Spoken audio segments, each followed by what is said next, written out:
Hello friends. The philosophical foundation of constitution of India के series में ये दूसरा वीडियो है।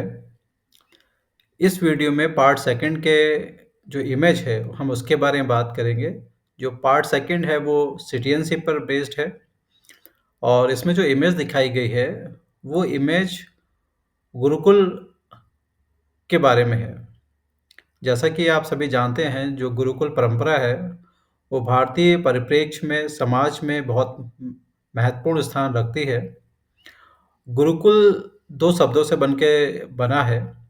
गुरु का मतलब होता है टीचर और कुल का मतलब होता है परिवार।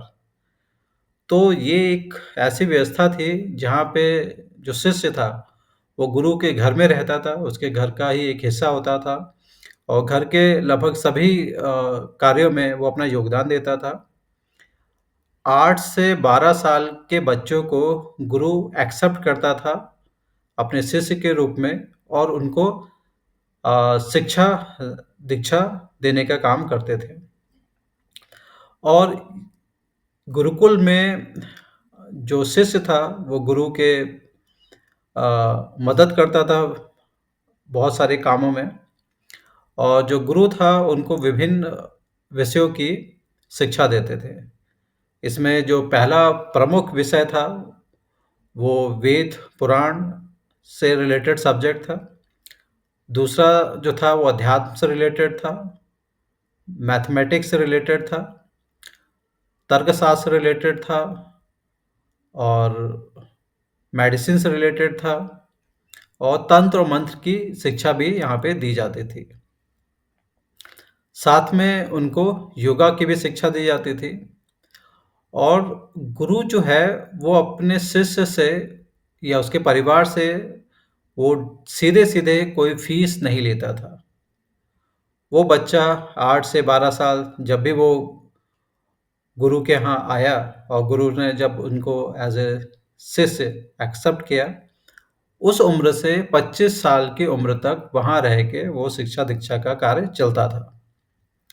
और 25 साल जब पूरे होते थे, तो एक आश्रम पूरा हो जाता था।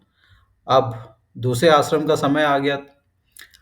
अब ये शिष्य का ड्यूटी बनती थी कि गुरु को जाते समय गुरु दक्षिणा दे और ये कोई ज़रूरी नहीं था कि गुरु दक्षिणा जो है वो आर्थिक ही हो, वो कुछ और भी हो सकता था। गुरुकुल परंपरा को पार्ट सेकंड में दर्शाने का जो मुझे लगता है सबसे इम्पोर्टेंट वजह है वो ये है कि जो एजुकेशन सिस्टम है उसका जो ऑब्जेक्टिव था वो मॉनेटरी नहीं था और ये एक ऐसा एकेडमिक सिस्टम था जहाँ बच्चे को बर्डन फील नहीं होता था। वो हँसता-खेलता गुरु के साथ जंगल में जाते हुए, लकड़ी काटते हुए या कोई और काम करते हुए गुरु विभिन्न सब्जेक्ट्स के बारे में उनको शिक्षा देता था, जो उनके लिए रिलेवेंट होती थी। आजकल प्रॉब्लम ये है कि जो शिक्षा है वो बहुत ज़्यादा मैकेनिकल हो गई है, वो ऑर्गेनिक एकदम नहीं है। आज बच्चे अगर उनको आप मार्केट में भेज देंगे, समाज में किसी काम को बोलेंगे, तो उनको बड़ा परेशानी आती है, क्योंकि उन्होंने कभी उसके बारे में कोई शिक्षा ग्रहण ही नहीं करी है। आज बच्चे को बोल दो कि बैंक में जाके अपना अकाउंट खोलना है, तो शायद वो अकाउंट ओपनिंग का फॉर्म नहीं भर पाएँ। आज बच्चों को बोल दो कि बेटा ये पैसे लो और 4 दाल मतलब 4 दालों के या सब्जियों के नाम बता दो और बोलो कि बेटा जाके ये लेके आ जाना, तो शायद वो काम भी ना कर पाएँ। उसकी सबसे बड़ी वजह ये है कि उनको उस तरह से ट्रेन नहीं किया गया है।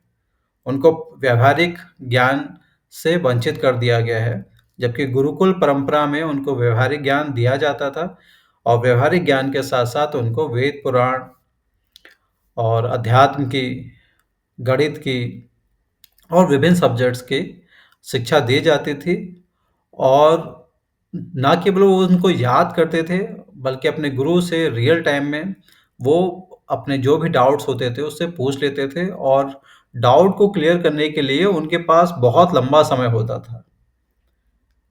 25 साल तक की उम्र तक वो अपने डाउट्स क्लियर कर सकते थे। ना केवल 25 साल, उसके बाद भी अगर उनको कोई दिक्कत आती थी ज़िंदगी में कभी भी, तो अपने गुरु के पास जाके अपनी समस्याओं का समाधान करते थे। तो आज के लिए बस इतना ही, और नेक्स्ट हम पार्ट 3 के बारे में बात करेंगे। Thank you so much.